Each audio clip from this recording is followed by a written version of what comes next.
11h30 ce matin, les véhicules des polices municipales défilent les unes après les autres. Au total, c'est une centaine d'agents qui finissent par se rassembler suite au décès de leur collègue Aurélie Fouquet, tuée par balle en mission.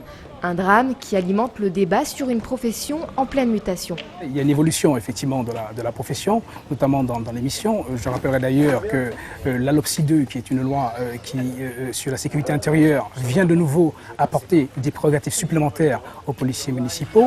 Donc la question des missions est au centre et de l'exposition au danger.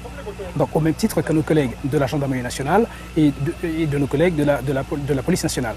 Si le décès d'une policière municipale en mission est une première, les agents municipaux affirment être fréquemment confrontés au danger et c'est la peur d'être face à la même situation qui domine aujourd'hui. Nos missions qui nous incombent à l'heure actuelle sont de plus en plus importantes sur la voie publique et on a donc à l'heure actuelle aussi de plus en plus de risques au niveau de la délinquance. Ça m'est arrivé d'être braqué lors d'un cambriolage sur un magasin en pleine nuit vers 4 h du matin.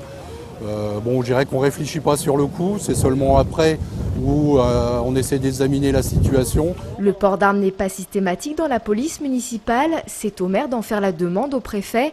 Une demande encore aujourd'hui refusée dans le Val d'Oise, alors que pour ces agents, cette revendication est légitime. À partir du moment où on fait un travail qui est dangereux, on doit pouvoir nous donner les moyens justement d'assurer notre sécurité, mais aussi celle des concitoyens. Faire un travail qui est dangereux, qui est reconnu comme tel, mais d'un autre côté, on nous un gilet pare-balles, mais on ne nous arme pas. Donc c'est ambigu. À midi, la quarantaine de véhicules est partie en file indienne direction Villiers-sur-Marne. Les agents étaient attendus à 13 h à la mairie avant de se rendre à pied aux obsèques de leurs collègues pour un dernier hommage.